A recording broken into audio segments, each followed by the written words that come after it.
Ceci est un livre audio autogénéré par Google. Introduction, la lecture en œuvre intégrale au collège. Magali Brunel. Lire des œuvres littéraires complètes en contexte scolaire constitue un défi, si l'on considère que l'acte de lecture passe avant tout par une rencontre personnelle avec une œuvre, des personnages, des situations fictionnelles, Schaeffer, 1999, Citon 2007. Ce peut être aussi, dans le cas de certains élèves, une opportunité de découvrir une pratique qui permet tout à la fois de s'évader, d'apprendre, de se transformer, de découvrir l'autre, Eco 1985, Mangel 1998. Pour les enseignants, faire lire des œuvres littéraires en classe relève d'un projet extrêmement motivant mais implique aussi toujours le risque et la crainte de vivre de nombreuses frustrations, celle de ne pas parvenir à transmettre la richesse d'œuvres par essence inépuisables, celle de sentir des élèves décrocher, lâcher le livre au bout de quelques pages, celle de ne pas permettre finalement cette rencontre. C'est dans cette double conscience qu'est né le projet de cet ouvrage. Celui-ci s'est nourri d'une approche des œuvres littéraires en classe renouvelée au prisme des avancées de la didactique de la littérature et des travaux menés depuis au moins 30 ans sur la lecture littéraire, Rouxel 2004, Dufay 2006, Petitjean 2014, Art 2018 et sur la prise en compte du sujet dans les contextes d'enseignement et des apostrophes. Apprentissage, Rouxel et Langlade 2004, Louichon et Rouxel 2010, Briand-Ranou, Le Goff, Fourtanier et Massol 2020.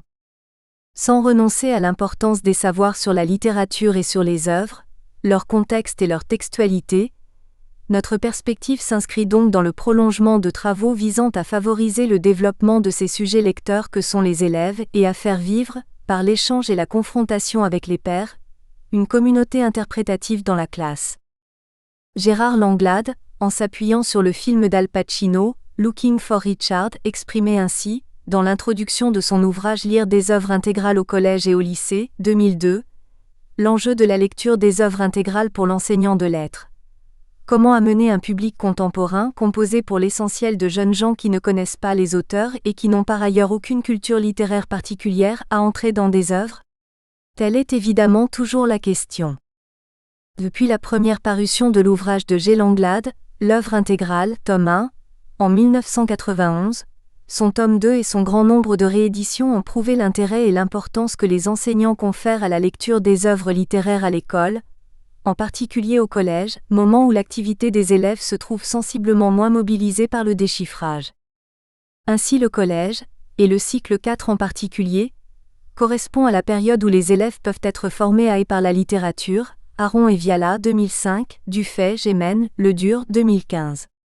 Or, ces premières années du secondaire sont aussi celles de l'adolescence, et dans ce moment de la formation de l'identité de l'individu et de la construction de son rapport aux autres, la littérature peut jouer tout son rôle. Comme l'évoquait I. Calvino et Y. Hersant, il y a des choses, je le sais, que seule la littérature peut offrir par ses moyens propres, 2001 page 15. Et accompagnons précise.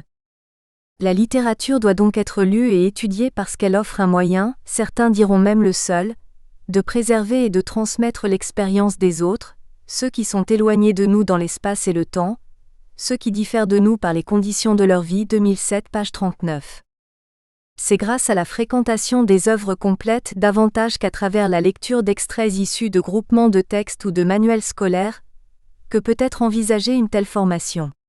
En effet, celle-ci véhicule des univers fictionnels appréhendables dans leur totalité et présente les trajectoires des personnages dans leur évolution et leur complexité.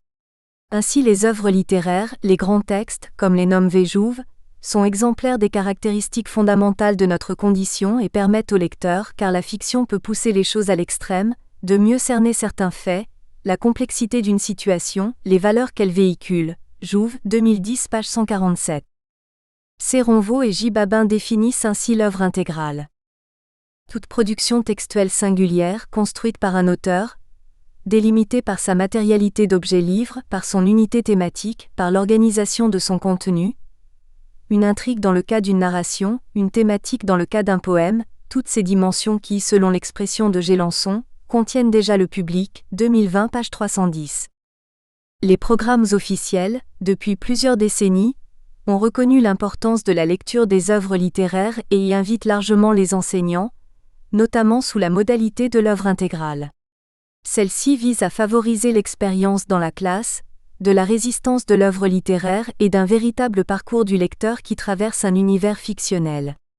Comme le précisent Séronvaux et J. Babin, cette attention est révélatrice du projet de la discipline française de discipliner toute une génération d'élèves à des manières de lire des textes littéraires. 2020, page 309.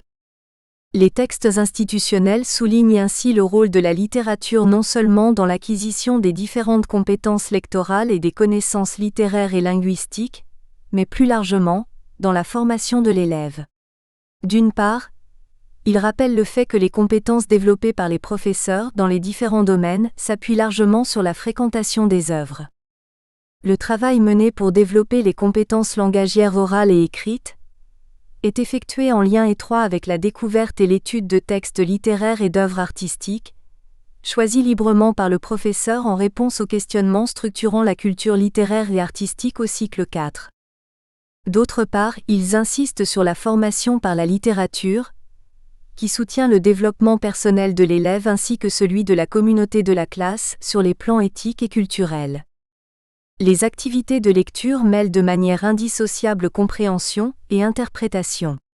Elles supposent à la fois une appropriation subjective des œuvres et des textes lus, une verbalisation de ces expériences de lecteur et un partage collectif des lectures pour faire la part des interprétations que les textes autorisent et de celles qui sont propres au lecteur. Programme du cycle 3 2015, page 109. Ces questionnements présentent la lecture et la littérature comme des ouvertures sur le monde qui nous entoure, des suggestions de réponse aux questions que se pose l'être humain, sans oublier les enjeux proprement littéraires spécifiques au français. Programme du cycle 4 2015, page 246. Comment alors accompagner les enseignants à prendre en compte de tels enjeux et à concevoir dans la classe les dispositifs qui permettent de concrétiser de telles ambitions? Comment peuvent-elles se réaliser dans l'approche des œuvres intégrales dans la classe, entre enseignement de savoir et de compétences et poursuite de projets de formation? Quel rôle l'enseignant peut-il jouer dans l'appropriation personnelle par les élèves des œuvres littéraires? Si son activité doit s'inscrire, bien évidemment, dans le cadre de prescriptions institutionnelles, ce cadre officiel ne peut être le seul outil de réflexion didactique. Comment les travaux de recherche en didactique, les avancées des études littéraires et des travaux en sciences de l'éducation, les expériences des professeurs, les pratiques actuelles de lecture des élèves elles-mêmes peuvent-ils nourrir le projet de faire lire les œuvres littéraires en classe aujourd'hui? Ce sont ces différents aspects que nous cherchons à prendre en compte pour proposer, dans cet ouvrage, des pistes de renouvellement de l'enseignement de la lecture des œuvres littéraires au collège. Dans cette démarche, nous souhaitons, à travers cette introduction, mettre en avant certaines réalités sociologiques, professionnelles et didactiques qui nous ont amenés à privilégier, à travers ce projet éditorial, une démarche, des contenus et certains objets de savoir issus de la didactique de la littérature. Nous présenterons ces différents choix avant d'en venir plus précisément à l'organisation de l'ouvrage, dont nous chercherons à décrire la progression ainsi que les objectifs des auteurs, chapitre par chapitre. Quelques constats préalables. Rappelons tout d'abord certains constats sur les réalités des pratiques de lecture des collégiens, qu'elles relèvent de leur pratique de loisirs ou du contexte scolaire, ainsi que sur la complexité de l'enseignement de la lecture des œuvres intégrales. Le XXIe siècle marque une désaffection générale pour la lecture, et la dernière enquête menée par le Centre national de la lecture et l'organisme Ipsos 2021 le souligne à nouveau. Les Français, en particulier les jeunes, lisent de moins en moins. Cette baisse profite à d'autres activités de loisirs, notamment liées aux écrans et à la vidéo, et concerne plus particulièrement ce que les enquêteurs nomment la lecture en entier, pour les genres fictionnels. L'enquête de 2021 confirme d'ailleurs les conclusions d'une étude précédente portant spécifiquement sur le jeune public. Le nombre de livres lus dans le cadre des loisirs chute fortement à l'entrée au collège et poursuit sa baisse après. Les enfants de primaire lisent en moyenne 6 livres par goût personnel. Ils en lisent 3 fois moins après le collège, seulement 2 livres, 2016 page 4. Il y a donc un enjeu particulier à prêter attention aux pratiques de lecture des jeunes, en particulier dans cette période de leur scolarité.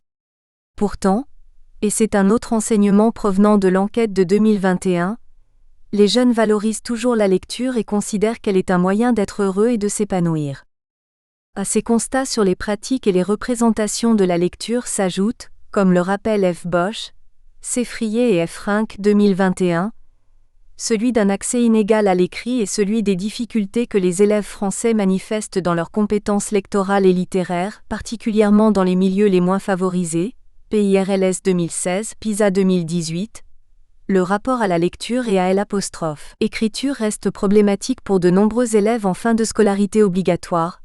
Bosch, Frier, Rinck, 2021, page 6. Ainsi, F. Renard, menant en 2011 une enquête sur la lecture des lycéens et collégiens, montrait que ces derniers ne perçoivent pas clairement les attentes de leurs professeurs, en particulier les élèves qui n'appartiennent pas à des cercles de sociabilité au sein desquels la lecture fait l'objet de préoccupations et de conversations quotidiennes. D'un autre côté, pour les enseignants de littérature, la tâche est complexe. Elle l'est d'autant plus qu'ils doivent accueillir aujourd'hui dans les classes ordinaires des élèves au profil spécifique, qu'il s'agisse d'élèves en grande difficulté Seb et Guagou 2000, Seb et Guagou 2004, Bautier et Rayou 2009 ou en situation d'inclusion. De nombreux problèmes font en effet barrage à l'accès à la lecture, qu'ils soient des ordre technique, cognitif, psychologique, culturel, liés au rapport à la lecture ou encore à la maîtrise de la langue. Face à un public très hétérogène, le défi est de permettre à tous d'accéder à la lecture d'œuvres littéraires et de favoriser la formation d'une communauté culturelle qui est toute à créer. Aussi, les professeurs se sentent parfois démunis, découragés, se demandant comment aider des élèves si divers tout en permettant à chacun de trouver du sens à sa formation. Face à ces constats, F. Bosch, Seffrier et F. Rinck, 2021, considèrent qu'ils doivent faire évoluer leurs pratiques didactiques et pédagogiques, tout en tenant compte de l'insécurité lectorale et scripturale des élèves. Elle suggère de viser en priorité leur engagement. Ainsi, elle propose de concevoir des activités susceptibles de développer un rapport positif à la littérature et à prendre appui sur les savoirs et savoir-faire disponibles pour impliquer les collégiens dans des situations problèmes où ils se trouvent en mesure d'agir. Plus précisément, dans le contexte si particulier de la lecture d'œuvres littéraires, il s'agit de proposer des dispositifs didactiques favorables à l'émergence du jeu de la lecture littéraire, Picard, 1986, au sein de la classe, en permettant aux élèves de s'appuyer sur leurs compétences et savoirs déjà là, Marin et Crinon, 2017, et d'adopter une posture active face au texte. Permettre aux élèves de s'engager dans leur lecture d'œuvres littéraires impliquerait ainsi, comme l'explique Giordano Leclerc, un double changement de posture didactique pour l'enseignante amenée à concevoir des activités où subjectivité et réflexivité s'épanouissent et se nourrissent l'une l'autre de sorte que les savoirs permettent aux élèves de construire un jeu lecteur-scripteur. De posture cognitive pour les élèves invités à s'engager activement dans la construction du sens de leurs apprentissages. 2021, page 77. Ajoutons à cette réflexion un autre constat. Les enseignants sont aujourd'hui conscients non seulement des difficultés de leurs élèves mais aussi des limites de certaines pratiques didactiques. En effet, ils reconnaissent les impasses auxquelles conduit une lecture qui se restreint à des approches formalistes, où la maîtrise d'outils d'analyse et de savoir littéraire vient occulter la portée anthropologique et éthique des œuvres. Plusieurs travaux Rouxel et Langlade 2004, Sima Réal, 2010, Choki 1100 2016, Massol et Briand-Ranou, 2017, y compris institutionnels, Laudet 2011, Vibert 2013, ont depuis déjà une vingtaine d'années souligné ces écueils. Pour autant, ils ne se satisfont pas de séances qui se bornent à des ressentis personnels qui se juxtaposent les uns aux autres sans que le recours au texte ne puisse les réunir ou les enrichir. Les professeurs ont également conscience du fait que, s'il ne s'agit pas de renoncer à faire lire certains textes classiques, ceux-ci représentent un tel écart culturel pour certains élèves qu'ils ne peuvent être abordés selon des pratiques traditionnelles, au risque de ne pas être lus et parfois, ils écartent alors de leur choix certains textes plus résistants pour privilégier des œuvres courtes et plus accessibles. Enfin, tout en le regrettant souvent, ils ne se risquent que peu à aborder des corpus contemporains ou sensibles, soucieux de ne pas occasionner de tensions dans la classe ou inquiets d'aborder un corpus qui ne serait pas légitimé par la tradition scolaire.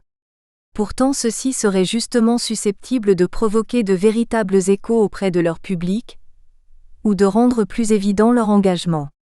Finalement, que les enseignants les aient bien identifiés ou qu'ils en soient moins conscients, de tels renoncements, évitement ou restriction dans les approches constituent justement, comme y insiste à Rouxel, les écueils qui amènent les élèves à désinvestir les pratiques littéraires.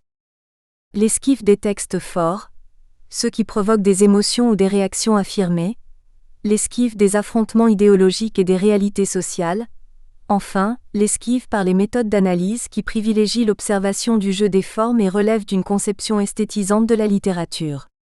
Toutes ces critiques convergent pour pointer l'absence d'investissement subjectif, intellectuel et émotif des élèves dans ce que beaucoup d'entre eux considèrent comme le rituel d'un exercice scolaire devenu, selon les termes de C. Baudelot, 1999 page 199, une pratique sans croyance, 2007 page 65. Il s'agit donc, et c'est le projet de cet ouvrage, d'accompagner les enseignants face à la double difficulté à laquelle ils font face.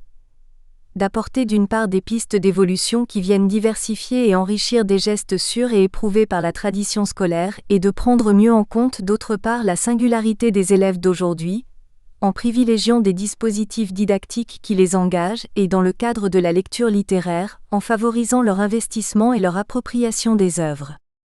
L'enjeu de la lecture scolaire, l'appropriation des œuvres par les jeunes lecteurs. L'appropriation désigne le processus à travers lequel un lecteur, en mobilisant ses différentes facultés, émotions et expériences personnelles ou en sollicitant de nouvelles connaissances ou attitudes, fait sienne une œuvre littéraire tout en mettant du sien, créant ainsi en lui une trace susceptible de s'inscrire dans sa mémoire. Choquy 1100-2020 page 221. Expérience susceptible d'être mobilisée dans d'autres contextes de lecture ou d'action. Cette notion, notamment empruntée au philosophe Périqueur, s'inscrit, en didactique de la littérature, dans le prolongement d'approches littéraires qui ont porté leur attention à la réception du texte, Iser, 1985 Picard, 1986 Eco, 1984. Celle-ci relève donc pleinement du paradigme du sujet lecteur et scripteur, Bishop et Rouxel, 2007.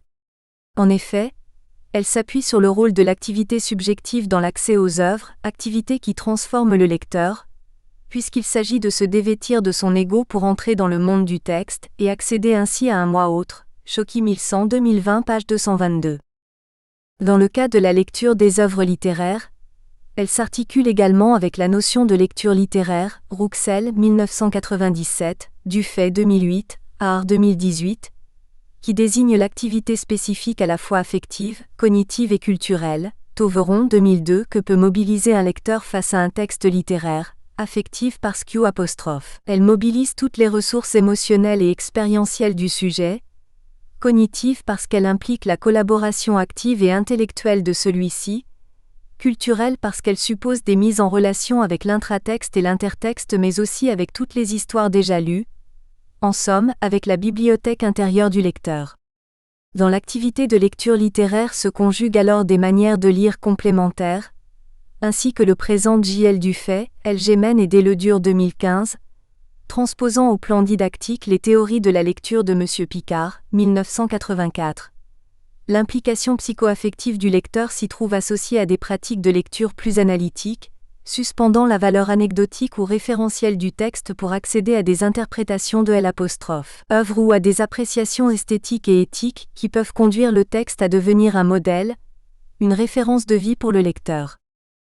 Le processus de l'appropriation dans la lecture des œuvres littéraires conduit donc à la fois à actualiser l'œuvre par sa lecture, à accéder à sa compréhension et à son interprétation et par effet de réciprocité à en être soi-même modifié, influencé personnellement.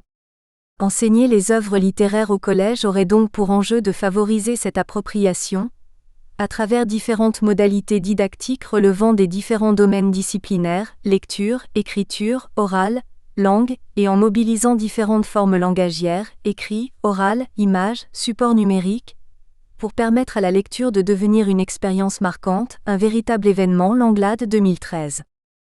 Pour cela, le professeur doit donc concilier, dans son enseignement, le développement de compétences lectorales des élèves ainsi que celui de son goût pour les œuvres littéraires et la fiction.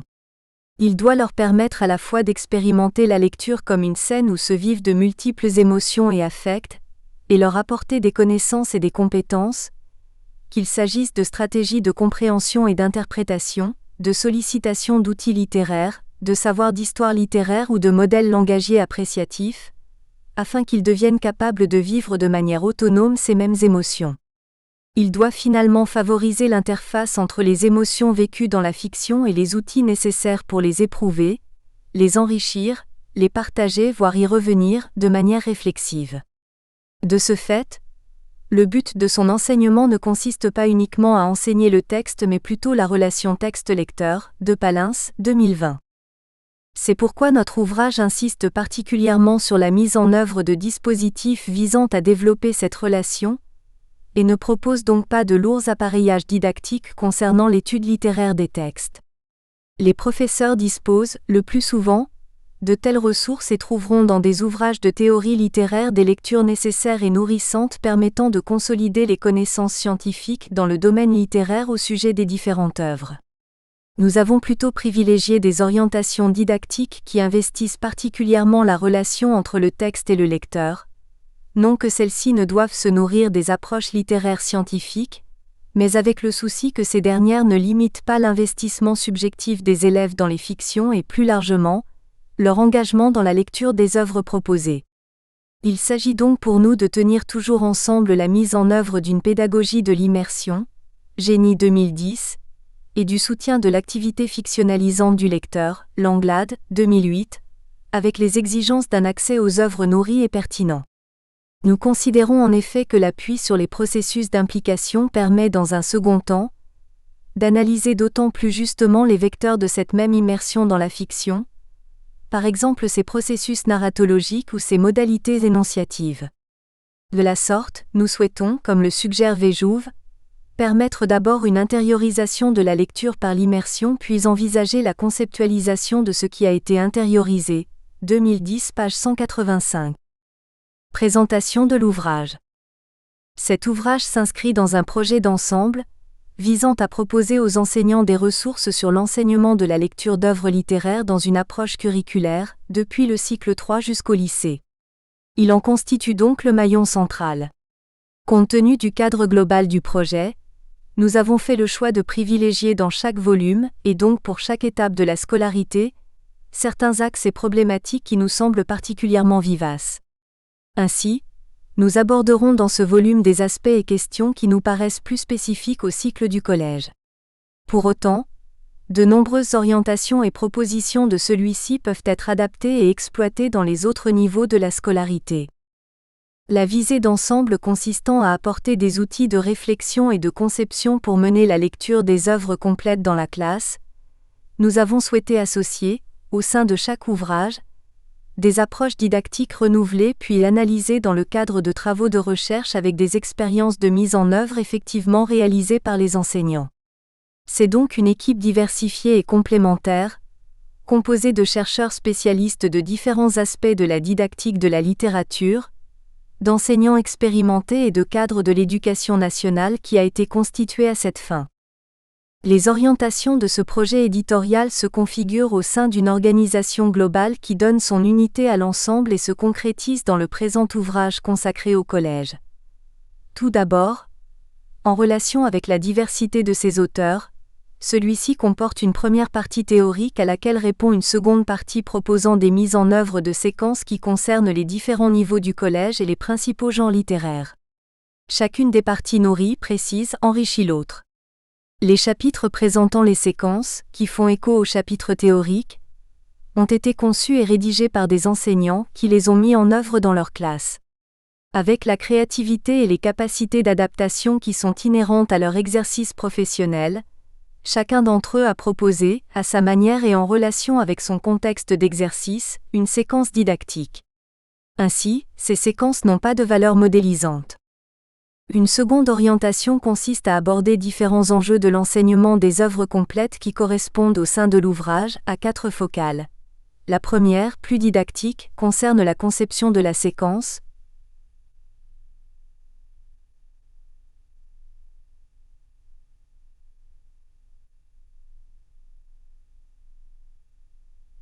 Cadre au sein duquel se déploie toute lecture d'œuvres complètes dans le secondaire. La seconde, liée à la formation des élèves, concerne la place à accorder en contexte scolaire au sujet lecteur. La troisième, tournée vers l'objet et œuvre littéraire, vise plus spécifiquement à prendre en compte dans un projet D'. Enseignement certaines de ses spécificités. Enfin, la dernière focale propose de prêter davantage attention au contexte dans lequel s'inscrit le projet d'enseigner la littérature, celui du XXIe siècle et de ses pratiques culturelles et littéraires propres. Le traitement de différents enjeux se concrétise, dans ce volume, dans des chapitres théoriques, qui répondent, selon nous, à des problématiques que rencontrent les professeurs de collège lorsqu'ils choisissent de faire lire une œuvre selon la modalité de l'œuvre intégrale, et à des chapitres présentant des séquences conçues comme des propositions de mise en œuvre de ces mêmes problématiques. L'enjeu didactique portant sur la conception des séquences se décline en 2 chapitres.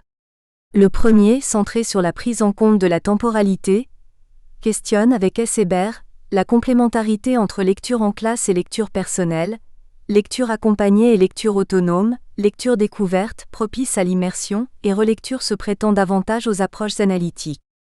À la suite des travaux de P. de Mougin et de Joseph Massol sur les nécessaires liens entre lecture privée et lecture scolaire, 2000, ainsi que des travaux développés sous la direction d'Aude Zutter et Gisèle Dufay sur les temps et les lieux de la lecture, Repère 2015, agit de nourrir les questionnements des enseignants sur les articulations entre réception singulière et cadre collectif de la classe, sur les différentes temporalités et modalités de lecture en jeu dans la séquence.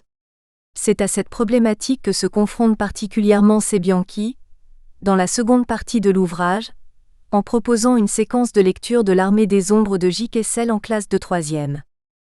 Le second chapitre envisage la part des différents domaines au sein de la séquence et propose d'approfondir la relation didactique fondamentale entre lire et écrire.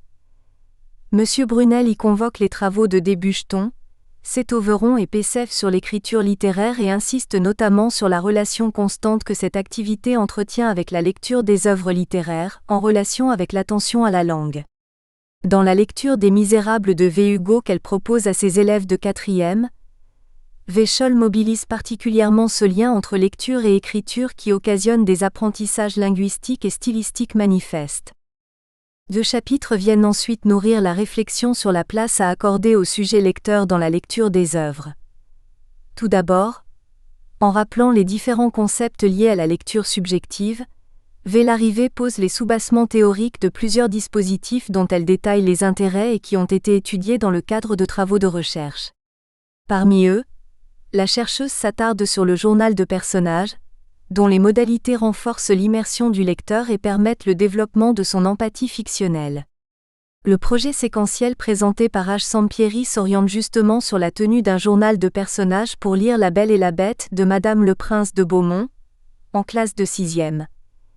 Il atteste de la pertinence d'un tel artefact pour explorer l'univers du conte merveilleux.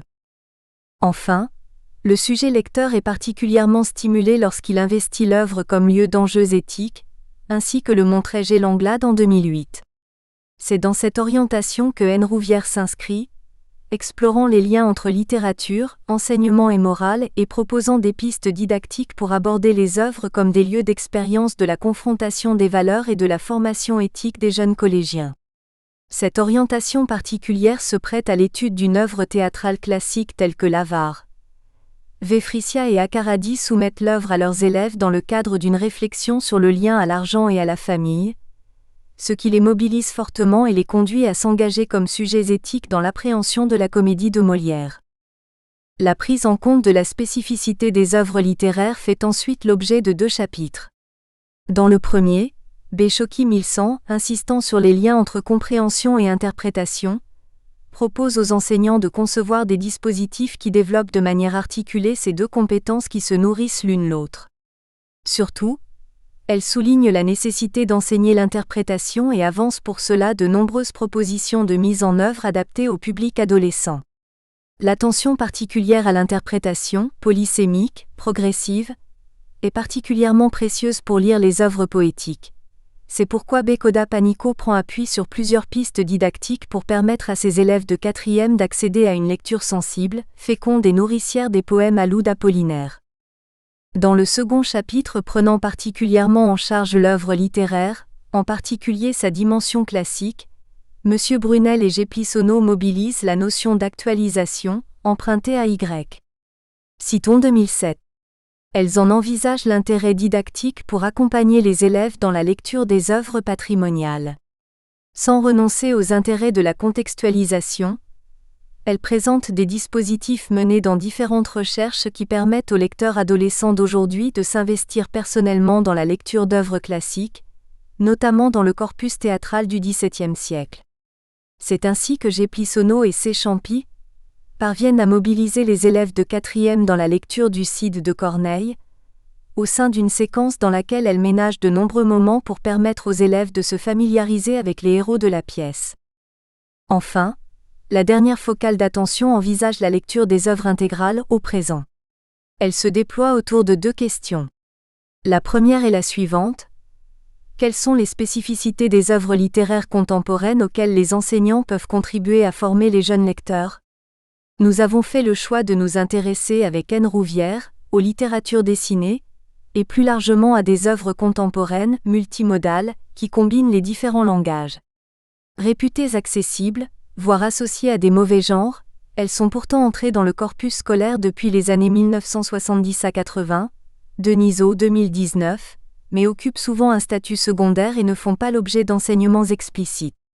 Or N. Rouvière le montre avec conviction, la lecture de telles œuvres recèle des résistances, des complexités et un plaisir de lecture particulier auquel il convient d'initier les élèves.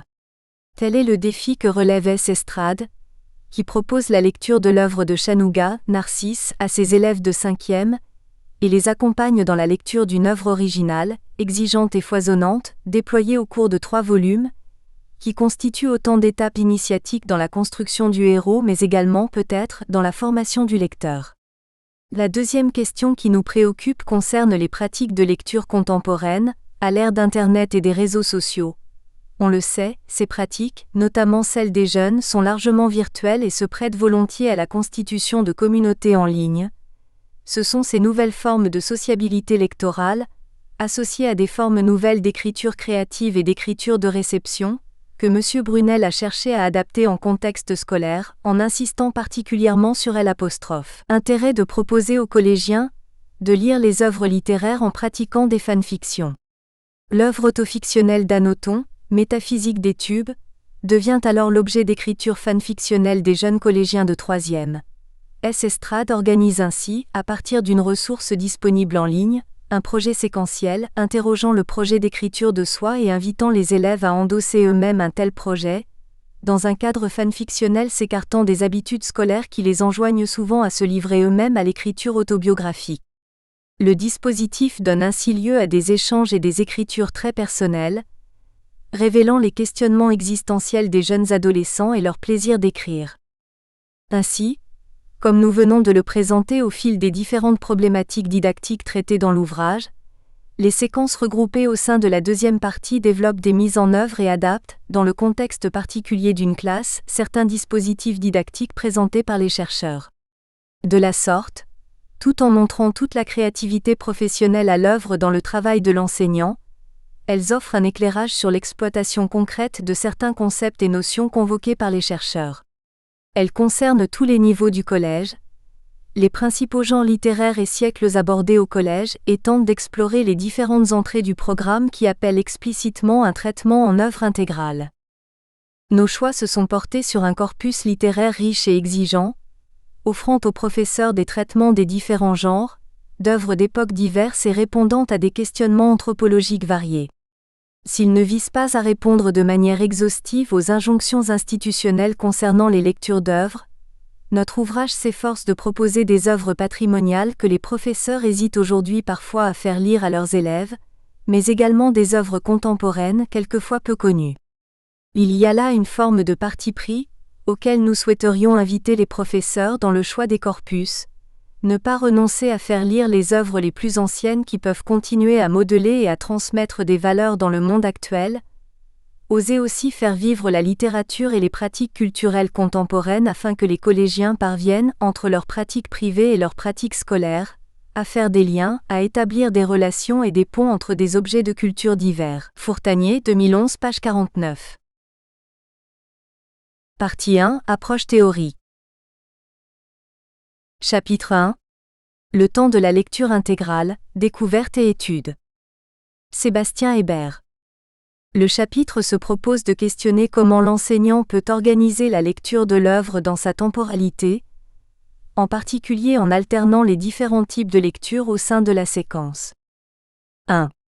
Vitesse et temps long. Quelle temporalité pour la lecture de l'œuvre intégrale en classe de français? L'évidence des observations et la sincérité des retours des professeurs obligent à reconnaître que lire une œuvre intégrale n'est pas chose aisée dans les classes de collège.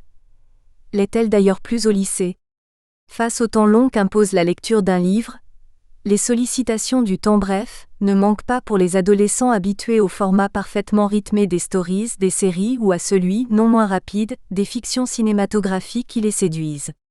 Saturé d'informations et de sollicitations, l'adolescent du XXIe siècle entretient avec le livre un rapport bien différent de son aîné de la fin du siècle dernier. Ignorer l'impact dans les classes de ce que nombreux chercheurs Chartier, 1985, Vandendorp, 2012, ont défini comme une véritable mutation anthropologique reviendrait à croire que le mode de lecture, concentré et studieux, que l'école plébiscite, rencontre encore l'adhésion de la majorité des élèves habitués à la lecture fragmentée ou l'hyperlecture, L. 2012. Difficile pour Maupassant de résister à Game of Thrones. Or, comme l'écrit M. J. Fourtanier, l'école doit prendre en compte cette culture nouvelle perturbatrice en création, 2011 NP, même si celle-ci s'inscrit dans un écosystème culturel qui bouscule les usages traditionnels de la lecture. Comment concilier alors le temps didactique de l'appropriation en classe de l'œuvre intégrale, avec celui par définition variable, de la lecture qui requiert selon les élèves des régimes fort différents? Là n'est pas la moindre difficulté que celle qui consiste à transformer une expérience personnelle en dispositif didactique rencontrant l'adhésion d'un collectif, face à une œuvre complexe, à enseigner. Et pourtant, la lecture reste attractive, la vivacité de l'édition romanesque en témoigne. L'enjeu est bien celui-là. Il s'agit de donner du sens à l'expérience de la lecture, expérience qui dépasse d'ailleurs largement le cadre de la lecture, et faire du livre, si ce n'est un miroir, du moins un projecteur d'être qui met en lumière les préoccupations des adolescents et leur révèle la complexité de la nature humaine. C'est alors que l'on pourra convaincre les élèves de s'accorder ce temps, long, de la lecture. Sans doute, nul mieux qu'un livre, par la singularité du rapport à soi qu'il génère, ne peut combattre cette absence à soi-même que J.P. Lebrun voit dans notre société aux tentations transhumanistes, 2010. Lire une œuvre complète avec les élèves est alors, peut-être avant tout, une manière de rendre possible la présence à soi-même. 1.1. Temps de la lecture et temps de l'étude, ou la reconsidération du avant-pendant-après. 1.1. Lecture d'étude, lecture d'usage. Parmi les questions initiales que G. Langlade dressait dans la présentation de son ouvrage de référence de 1991, l'œuvre intégrale, s'imposait déjà la tension entre le temps de la lecture et le temps de l'étude. Quand et comment passer de la lecture à l'étude? Près de 30 ans plus tard, Audesuter et J.L. Dufay, dans un article de la revue Repères consacré au lieu et au temps de la lecture, constataient une nouvelle fois que ces temps qui caractérisent le rapport scolaire à l'œuvre sont aujourd'hui encore assez nettement séparés. Lire une œuvre longue implique une organisation temporelle, avant, pendant, après, qui va de pair avec des genres d'activités bien distincts de ceux qui accompagnent la lecture d'un texte bref. 2015 page 9. Mais lire en œuvre intégrale, signifie-t-il étudier une œuvre intégrale? L'étudier dans son intégralité? Dans son intégrité? Et surtout comment concilier une lecture d'étude, distanciée, et une lecture personnelle dite d'usage ou de plaisir qui cimente le rapport à l'œuvre? C'est aux professeurs de français que revient cette délicate mission qui exige, aujourd'hui plus qu'hier, de mettre en place des stratégies favorisant la motivation et l'appropriation de ces jeunes lecteurs. Parmi ces stratégies, l'organisation et la progression des différents temps de lecture semblent primordiales au sein de la séquence didactique. Il s'agit de penser des articulations entre lecture individuelle, lecture accompagnée et lecture collective, entre lecture subjective et analyse distanciée.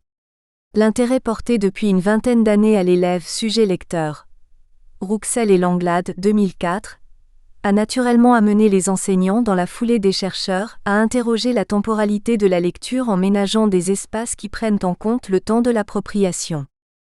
1.1.2. Vers un temps de lecture moins segmenté. Dans ce questionnement qui initie toute réflexion du professeur face à la construction de la séquence de lecture d'une œuvre intégrale, le choix d'une temporalité s'impose comme le premier acte didactique déterminant. Quand faire lire? Quand accompagner? Quand débuter l'étude? Quand évaluer? Quand relire?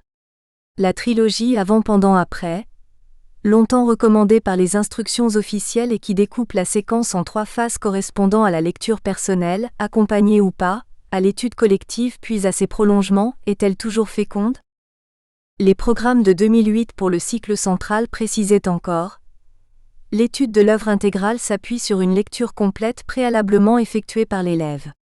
Cette conception revient à privilégier l'étude de l'œuvre intégrale, davantage que sa lecture, à former des relecteurs davantage que des lecteurs, à solliciter des interprètes avertis et mobilisés dans le cadre de la lecture analytique, plus que des destinataires subjectifs de l'œuvre. Mais former le sujet lecteur, n'est-ce pas l'étape prioritaire, y compris pour la formation du sujet relecteur? Au terme de la lecture, ces temps de relecture savante seront sans doute des moments de grande satisfaction pour les élèves qui discuteront de telle ou telle interprétation inaccessible à leur lecture initiale, mais la tentation, compréhensible chez les professeurs, de brûler les étapes et d'aller rapidement vers cette relecture est parfois fatale pour des élèves qui ne franchiraient pas le cap initial de la lecture. Il est alors sans doute nécessaire de reconsidérer la part que doit prendre ce temps de relecture dans la séquence, part qui ne pourra trop amputer l'exercice essentiel de la lecture et de la réception subjective. Les apports de la recherche ont sur ce point orienté les préconisations des programmes de 2015, le texte concernant le cycle 4 écartant le verbe « étudier » pour évoquer l'apprentissage de la lecture d'une œuvre. Ainsi, la distinction entre étude d'œuvre intégrale et lecture cursive s'amenuise et la lecture n'est plus considérée comme un préalable obligé. Lire une œuvre intégrale, c'est donc aussi la lire en classe selon une stratégie séquentielle qui va s'employer à rendre plus homogènes les différents rapports à l'œuvre littéraire. 1.2. Le temps de la séquence et le temps de l'œuvre. 1.2.1. Des modes de lecture variés au sein de la séquence. Comment rendre le chemin de l'élève vers l'œuvre le plus aisé possible afin que la séquence permette l'émergence de ce que K. Walton, 1990, appelle le moi fictionnel, prêt à se projeter dans le monde de la fiction? Le professeur doit prévoir, c'est-à-dire solliciter, puis exercer l'immersion de l'élève au sein de l'œuvre. C'est bien une lecture intrusive qu'il faut favoriser pour que le temps de la lecture, organisé au sein de la séquence, et non plus uniquement réservé à un avant-séquence individuelle, et le temps de l'œuvre se rencontrent. Cette tension se pose principalement pour l'œuvre narrative dont la temporalité, celle de la diégèse, des personnages et celle de la narration, peut guider le choix non seulement de la longueur de la séquence conçue, mais aussi de son rythme et de son organisation. Une séance pour tel extrait, 2 autres pour ce chapitre, un quart d'heure de racontage pour tel autre. L'ordre fictionnel sera-t-il respecté dans la chronologie de la séquence? Quel regard particulier porter sur le temps de la narration, qui peut différer de l'ordre des événements du récit? Ces choix didactiques auront un impact sur la façon de lire l'œuvre, plus naturelle et proche de la lecture personnelle, ou bien plus scolaire et distanciée opérant un cheminement sélectif au sein de l'œuvre. L'enseignant pourra aussi alterner ces différents modes de lecture afin de solliciter et exercer chez l'élève lecteur différentes relations avec l'œuvre. 1.2.2. Temps de lecture individuel et temps collectif. La classe accueille aujourd'hui plus fréquemment, dans une volonté de privatiser le plus possible la lecture scolaire, Perrin-Doucet, 2020, le temps de lecture d'usage jusqu'alors dévolu à l'espace intime. Cette découverte collective de l'œuvre ne peut sans doute qu'être partielle, mais surtout en début de lecture, et donc de séquence, elle peut répondre au découragement ou au désintérêt qui trop souvent discrimine les petits lecteurs ou les lecteurs peu scolaires. Le quart d'heure lecture, adapté à l'étude de l'œuvre intégrale, présente l'intérêt d'accompagner la lecture de l'élève, de recevoir son expérience de lecteur et de l'enrichir de celle des autres. La traditionnelle séparation entre lecture intégrale et lecture cursive devient poreuse, puisque des dispositifs proches d'une lecture courante sont introduits dans la pratique de la lecture de l'œuvre intégrale. On peut dès lors concevoir une séquence de lecture où l'essentiel se jouerait pendant, dans une continuité plus étroite entre lecture et étude, continuité qui rendrait inutile le désuet et fastidieux contrôle de lecture, préalable devant s'assurer de la réalité de la lecture de tous, Art 2018. Les moments de lecture individuels, hors de la classe ou dans la classe, et les moments de lecture collective, de racontage, assurés par le professeur ou un autre lecteur, développent ainsi des habitudes lectorales privées. D'autres moments, consacrés à des lectures transversales autour d'un personnage ou amenant les élèves à circuler dans l'avant et l'après de leur lecture, bousculent au contraire le principe de linéarité propre à la lecture courante. Ces différentes modalités se complètent et favorisent la diversité des postures de lecteurs convoquées dans la classe. 1.2.3. Lecture et retour sur la lecture. Selon J. Belmain-Noël, 2001 page 21, tout trajet de lecture est tissé de la combinaison fluctuante de la chaîne de ma vie avec la trame des énoncés une fois pour toutes combinée par l'auteur. Ce trajet, par définition individuelle, ne se réalise que dans un incessant dialogue entre l'œuvre et son lecteur. La lecture de l'œuvre intégrale va rechercher toutes les occasions pour susciter ce dialogue et lui faire prendre vie au sein du collectif de la classe, tentant ainsi dans un processus complexe de laisser s'exprimer, mais aussi d'exercer l'implication du lecteur, implication dont les jeunes élèves n'ont pas même conscience souvent. Finalement, l'étude de l'œuvre serait pour l'élève un moment de reconnaissance du lecteur qu'il est ou qu'il devient au milieu d'une communauté interprétative composée d'autres lecteurs. Pour que cette reconnaissance identitaire s'opère, le temps didactique de la lecture intégrale doit à la fois et concomitamment stimuler l'engagement du lecteur, le faire se confronter au collectif et favoriser la construction d'une expertise plus réflexive. La durée de la séquence d'étude d'une œuvre intégrale doit permettre, plus facilement que le groupement de textes sans doute, ce processus d'implication dans l'œuvre, d'une part, qui apparaît comme une nécessité fonctionnelle de la lecture littéraire, Lasselle et Langlade, 2020, et de retour sur cette lecture individuelle, d'autre part. 2. Le projet de lecture. Le modèle séquentiel demeure aujourd'hui et la lecture de l'œuvre complète se réalise au sein de cette architecture souple qui n'obéit à aucune règle stricte tant en matière de durée qu'en matière d'orientation didactique. Dans ce temps variable de la séquence, la délimitation d'un projet permet de guider les choix didactiques de l'enseignant et assure une dynamique des apprentissages dans une alternance complexe des situations de consolidation et d'interrogation des savoirs et des expériences esthétiques. Le Goff, 2020 page 320. Le projet vise donc à orienter la lecture-étude de l'œuvre. Il invite à une approche problématisée de l'œuvre considérée non pas comme un problème mais comme une source d'interrogation, existentielle, culturelle, littéraire. 2.1. La problématisation de la séquence. 2.1.1. Le moment de la conception du projet de lecture. Ce choix d'un angle, qui revient le plus souvent au professeur, mais qui gagne à être objet de négociation avec les élèves, sert plus particulièrement les moments d'analyse ou de relecture sans pour autant présenter un obstacle à la lecture subjective. Cela dit, l'expression de ce projet ne s'impose pas d'emblée et nécessite des étapes d'approche initiale moins resserrées et propices à des réceptions subjectives de l'œuvre, dont il gagnerait à constituer l'un des prolongements. Beaucoup de professeurs n'abordent la problématique que tardivement dans la séquence, comme tremplin à une relecture, ou lecture du second degré, davantage réceptive aux mécanismes de la narration et ouverte à la sollicitation d'outils d'analyse propices à éclairer ce questionnement. L'adhésion des élèves à ce projet d'étude est donc essentielle, et s'il leur est imposé, s'il est extérieur à leur propre questionnement, il pourrait former un écran entre eux et l'œuvre, puisque tout décalage insurmontable pour les élèves entre les objectifs du professeur et leur représentation entraînera chez eux une certaine forme de passivité. Dès lors, l'enseignant doit concevoir un temps de négociation du projet au sein de la séquence. Si une première phase a permis d'accompagner leur réception personnelle de l'œuvre, sans que le moment d'accueillir ces réceptions ne se limite d'ailleurs au début de la séquence, le moment de la négociation du projet concrétisera l'articulation entre leur expérience de lecture et des objectifs plus analytiques ou visant l'apport de connaissances nouvelles. Au-delà, le projet doit, pour les jeunes lecteurs, faire écho à leur questionnement sur le monde pour faire sens.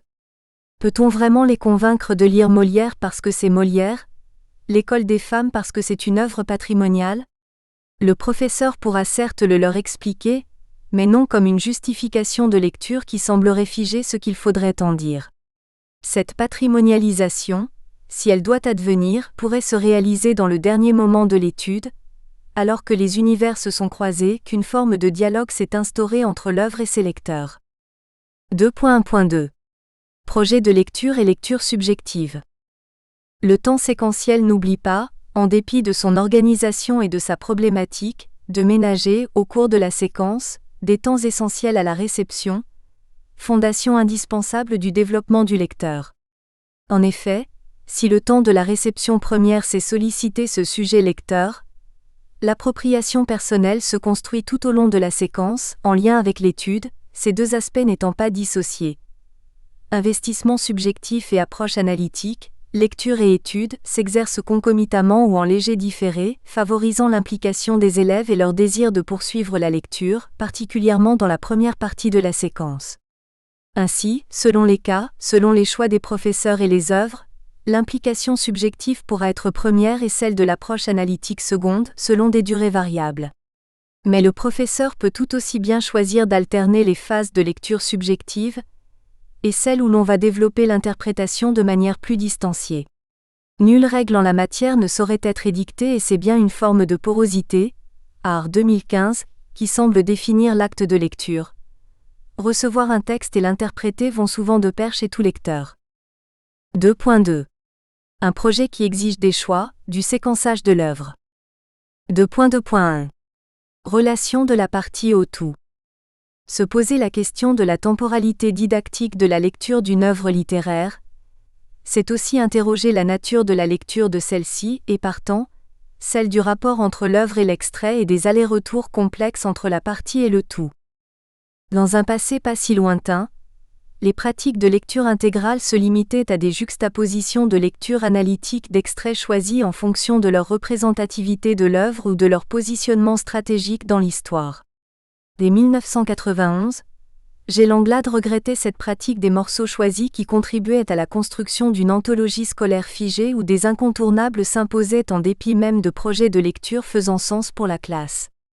Si nous pouvons penser qu'en 30 ans, les relations entre l'œuvre et l'extrait ont évolué au profit d'une entrée problématisante adaptée au projet spécifique de la séquence d'enseignement et qui irait de pair avec une plus grande diversité, force est de constater avec Abeladjin et El Perret 2019 que le bornage des extraits ne varie guère et contribue encore à une forme d'autonomisation du texte par rapport à l'œuvre littéraire, vaguement présente en arrière-plan. De cette tradition de l'extrait qui remonte à l'origine de l'explication de texte au XIXe siècle, Chervel 2006, notre enseignement perpétue donc l'héritage et s'interdit trop souvent le travail sur des passages qui ne rentreraient pas dans le cadre d'une lecture analytique, exercice qui demeure le cadre, souvent trop contraint et métatextuel du rapport au texte de l'élève. Les deux adjectifs, méthodique et analytique, accolés à celui de lecture, dans les programmes du secondaire depuis 1980, témoignent d'ailleurs de cet ascendant méthodologico-scientifique, Perret 2020, auquel n'échappe pas complètement la lecture de l'œuvre intégrale. Si l'extrait demeure, que ce soit sous forme de morceaux choisis, dans le cadre de l'œuvre intégrale ou du groupement de textes, c'est parce que dans l'enseignement secondaire, on ne peut observer de façon concise et méthodique un extrait long et encore moins une œuvre intégrale, Perret 2020 NP. 2.2.2 Dépasser les bornes traditionnelles de l'extrait. Pourtant, l'espace de l'œuvre intégrale se prête bien à une amplification des formats offerts à la lecture et à l'interprétation, favorisant l'investissement. Nous espérons que vous avez apprécié cet aperçu. Pour continuer à écouter ce livre audio sur Google Play Livres, utilisez le lien dans la description de la vidéo.